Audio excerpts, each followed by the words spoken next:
সরকারের আশ্বাসে নৌযান শ্রমিকদের কর্মবিরতি স্থগিত করেছে নৌযান শ্রমিক ফেডারেশন।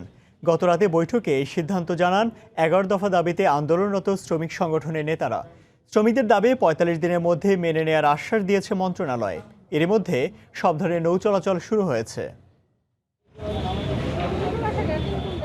নৌযান শ্রমিকদের কর্মবিরতি স্থগিত করার সিদ্ধান্তে কর্মচাঞ্চল্য ফিরেছে বরিশাল নদী বন্দরে। যাত্রীদের পদচারণায় মুখর বন্দর এলাকা। বুধবার ভোর থেকে স্থানীয় ও অভ্যন্তরীণ রুটের নৌযানগুলো বিভিন্ন গন্তব্যের উদ্দেশ্যে ছেড়ে যায়। আমাদের দাবি দেওয়া সরকার মালিক পক্ষ মেনে নিছে। নেওয়ার পর থেকে আজকে সকাল ভোর ৫টা থেকে আমাদের লঞ্চ চলাচল শুরু হয়েছে।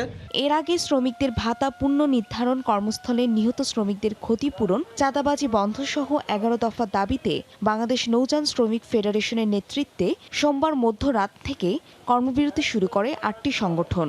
এতে স্থবির হয় নৌপথে পণ্য উঠানামার কাজ।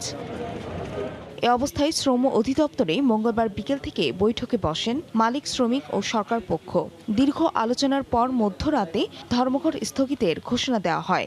ঐক্যমত্য সিদ্ধান্তের প্রেক্ষিতে বাংলাদেশ নৌযান শ্রমিক ফেডারেশন কর্তৃক ঘোষিত চলমান কর্মবিরতি বা ধর্মঘট কর্মসূচি স্থগিত করা হলো।